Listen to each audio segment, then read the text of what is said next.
Hey, bonjour à tous. Bienvenue sur mon blog. Pour ceux qui sont jamais venus sur mon blog, je m'appelle Damien et je suis photographe. Voilà. Alors, je voulais vous parler d'un truc que je vois beaucoup sur les groupes photos. Et alors ça devient la mode, je sais pas si parce que le Covid est en train de disparaître et que d'un coup les gens veulent se mettre à la photo. Ce que je vois souvent comme commentaire, c'est c'est quoi le meilleur boîtier pour faire de la photo? Alors il n'y a pas de meilleur boîtier pour faire de la photo. Que vous achetez un Canon, un Nikon, un Olympus, un Leica, un Minolta, un Sony ou autre. On s'en fiche, c'est pas le boîtier qui va faire de vous et qui va faire aussi que la photo va être magnifique. Si vous ne savez pas régler votre boîtier, si vous n'avez pas de connaissances dans les réglages, vous n'aurez pas le même rendu que les autres. Si vous voyez une photo que j'ai faite, vous dites je vais faire la même, il avait cet objectif, je sais qu'il a ce boîtier, je veux refaire la même. Je vous défie de refaire la même si vous n'avez pas les connaissances. Si vous ne le savez pas, vous n'y arriverez pas, parce que derrière la photo, il y a la retouche après. Sur certains, je vous ferai une page avec des avant-après de photos, avant, c'est-à-dire le fichier brut en RAW, et après à la retouche. Et vous allez voir, ça n'a rien à voir. Des fois, c'est le jour et la nuit. C'est comme si on vous montrait en vidéo, là actuellement, je filme en log, c'est comme un fichier RAW. C'est un fichier qui est complètement désaturé, il y a très peu de couleurs, il est très fade. Et si je balançais cette vidéo, elle serait dégueulasse. On se dirait, mais qu'est-ce qu'il y a? Il y a un voile blanc devant, c'est pas beau. Et en fait, non, c'est comme tout. Votre RAW, c'est votre négatif. Si vous faites du RAW, c'est du négatif. Si vous faites du JPEG, le JPEG, ça sera votre positif, c'est-à-dire votre photo déjà pratique comme si elle avait été retouchée. Et le problème dans le JPEG, c'est que si vous avez des zones cramées, c'est-à-dire des zones ultra blanches sur une photo, vous n'allez pas pouvoir les récupérer. Alors que le RAW, quand vous faites des photos en RAW, vous pouvez récupérer un peu de ces données, vous y arrivez. Moi, ça m'est arrivé d'avoir des photos à des endroits un peu cramés et d'arriver à atténuer ces trucs-là. Et en vidéo, c'est pareil, des fois on dit c'est un peu cramé derrière, ouais, mais à la vidéo, on va pouvoir le rattraper quand même. Et ça marche, parce qu'on a des formats spécifiques. Une fois de plus, c'est pas parce que vous allez acheter, par exemple, le Canon 5D Mark II, le 24-70 comme moi j'ai, que vous allez avoir le même résultat de photo. Pas du tout. Moi, mon boîtier, déjà, je travaille en manuel, c'est-à-dire que je choisis moi-même mon ouverture, je choisis mes ISO, si je veux des ISO plus ou moins élevés, je choisis ma vitesse d'obturation, mais si vous faites par exemple une photo d'un modèle dans une rue, c'est une pénombre, il n'y a que les éclairages d'ambiance, et que vous savez que votre boîtier, par exemple, ne va pas au-delà de 500 ISO, parce qu'après 500 ISO, ça commence à être bruité, c'est pas joli, et puis vous ne voulez pas dénoiser votre photo pour éviter de perdre un peu de qualité, par exemple, vous allez acheter un trépied, vous allez vous mettre sur trépied, poser votre appareil, vous allez faire 2-3 tests, voir comment ça réagit, la photo que vous voulez, et après vous vous posez, vous faites vos réglages, votre ouverture, suivant le flou que vous voulez à l'arrière, où vous allez faire la mise au point, qu'est-ce que c'est qui doit être le plus net dans l'image qui doit ressortir, à quel endroit vous allez placer votre modèle par rapport à la lumière. Il y a tout ce qui joue, il y a la composition de l'image, il y a la façon de régler votre appareil, le savoir-faire donc, et l'optique qui va vous aider aussi un peu, et la retouche aussi. C'est un tout. C'est pas parce que vous achetez un boîtier à 3 000 €, ou 4 000 €, ou 15 000 €, ou 50 000 € que forcément vous allez avoir une photo de fou. Si votre objectif est pourri, qu'il est rayé, qu'il est tacheté de partout, qu'il y a des poussières à l'intérieur, que vous prenez pas soin de votre boîtier, qu'il y a des poussières dans le capteur, que vous savez pas régler le boîtier, et alors que vous avez un boîtier à 50 000 balles ou à 3 000 balles et que vous savez pas travailler en manuel, vous aurez jamais le rendu des photos qu'ont beaucoup de professionnels. La photographie, ça peut être une passion, et ça c'est une très belle passion, mais c'est une passion qui coûte très cher. Pour vous donner une idée, le 5D Mark II, nu, sans l'objectif, le 5D Mark II, quand vous l'achetez comme ça, il valait 3 000 balles à l'époque. Si vous y accouplez dessus cet objectif, le 24-70, c'était facilement 2 000 € de plus. Donc, vous voyez, ça chiffre vite. À côté, il faut acheter les cartes SD. Les cartes SD, ça aussi, ça chiffre très vite, parce qu'il faut des cartes qui enregistrent très vite quand vous faites de la rafale, et surtout si vous voulez faire un peu de vidéo avec. Sinon, vos vidéos vont saccader, ça va être dégueulasse. 32 Go, c'est pas mal. 16, ça suffit si vous faites pas beaucoup de photos. Si vous faites du RAW, oui, il vous faut des grosses cartes, puisque le RAW est gourmand.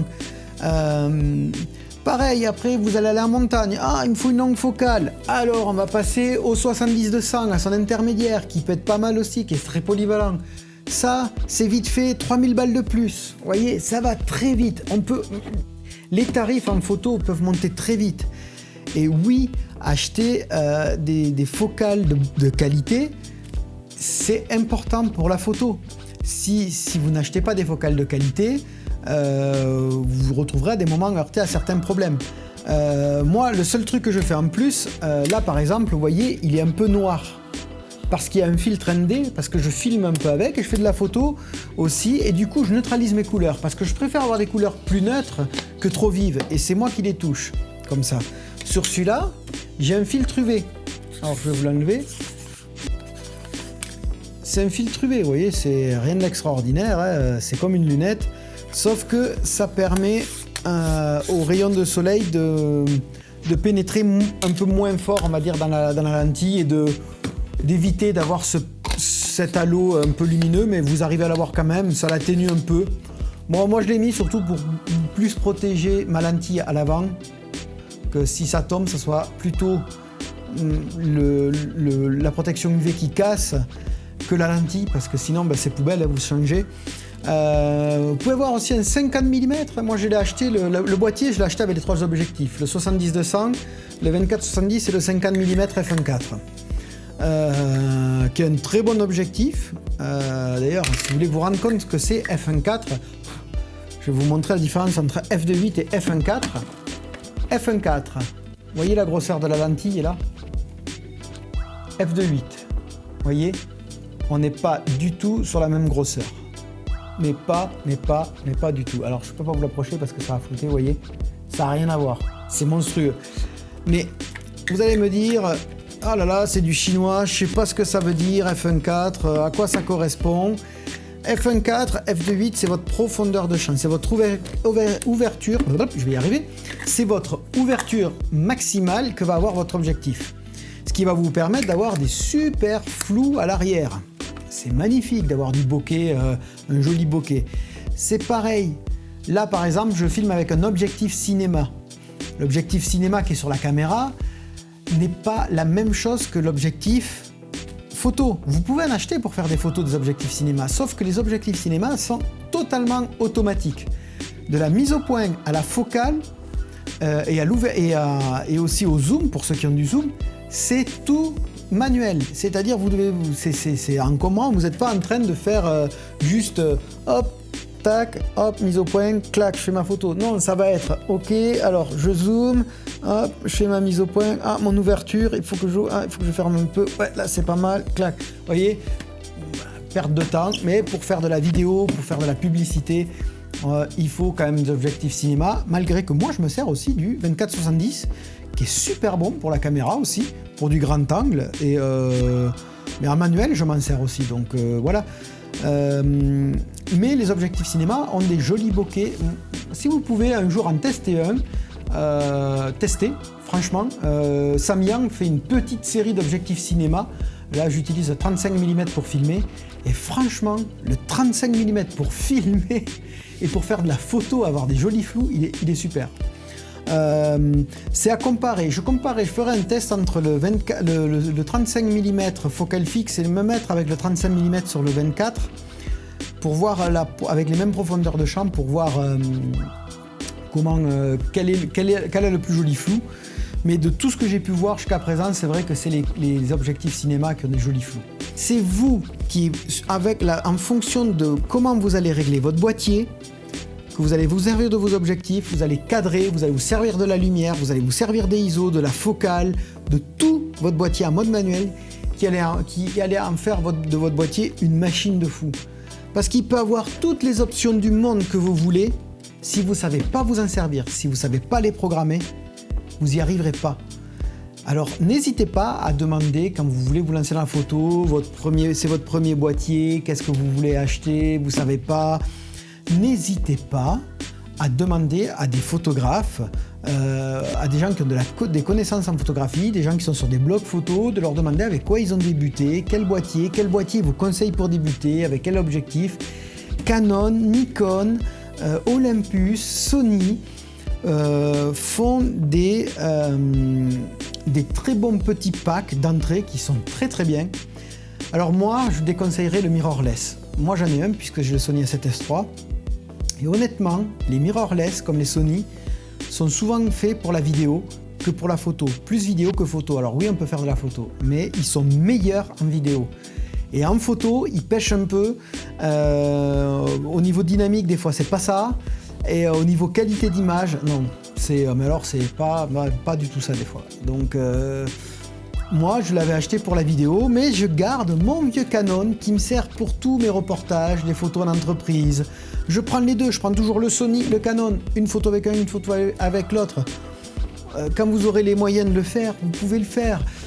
Si vous voulez faire beaucoup de vidéos, alors moi je vous dirais plutôt d'acheter un Sony et pas un Canon.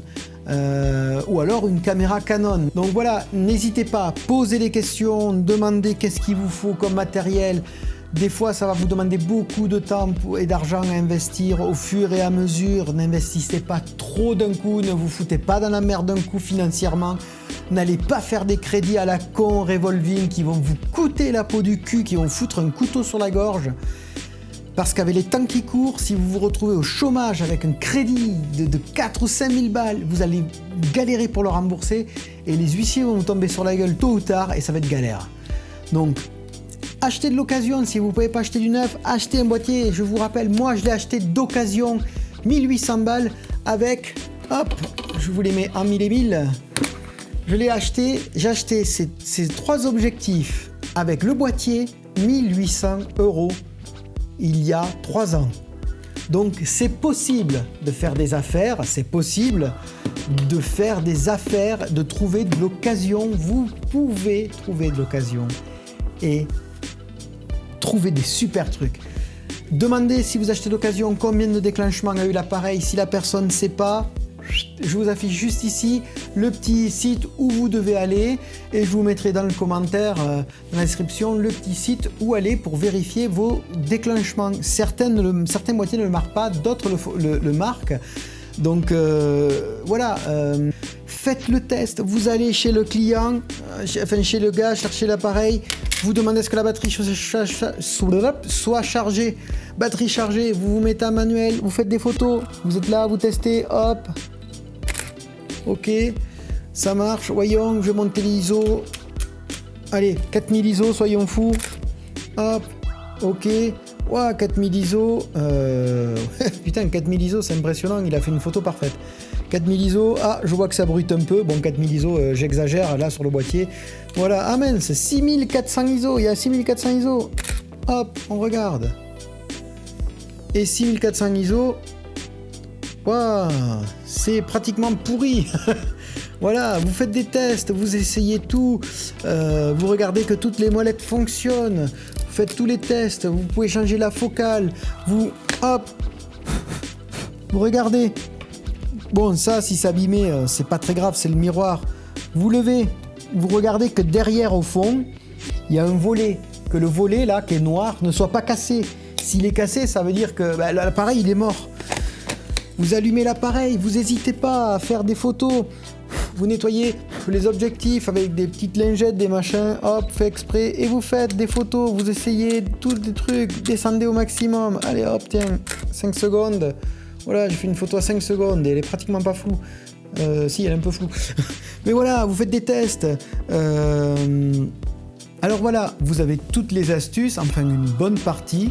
Donc n'hésitez pas à me poser des questions si vous avez besoin d'acheter un nouveau boîtier photo ou d'acheter votre premier boîtier photo. Je peux vous guider sur un petit kit bien sympathique à acheter. Bien entendu, en fonction du budget que vous avez, ne prévoyez pas non plus un budget de 300 € parce que ça va être très faible. Il faut compter dans l'achat, n'oubliez pas, le kit appareil plus objectif pour commencer. Puis les cartes mémoire. Voilà, donc n'oubliez pas que ça a un prix, puis la sacoche pour le transporter ou le sac et peut-être un trépied. Ça sera suivant ce que vous avez besoin. Alors n'hésitez pas à me demander conseil si vous avez besoin d'acheter un nouveau boîtier photo et je pourrai vous expliquer et vous donner plein de conseils et peut-être même des petits packages qui existent. Alors je ne vends aucun produit, je ne fais pas de placement de produit. Je ferai en fonction de vos capacités, de vos finances. Mais n'hésitez pas à une chose que je ne vous ai pas dit, la prise en main du boîtier. Essayez dans un magasin un boîtier, un Canon, un Sony, un Nikon, d'essayer, voir comment il est en votre possession, dans vos mains. Ça aussi, c'est quelque chose qui joue beaucoup pour après faire des photos. Et suivant les photos, je vous dirai ce qu'il vous faudra. Alors n'hésitez pas, allez voir mon blog, laissez des commentaires et je serai ravi de vous répondre et de traiter des sujets dont vous voulez parler. Je vous souhaite une belle journée, une belle soirée et je vous dis à très bientôt. Ciao les amis!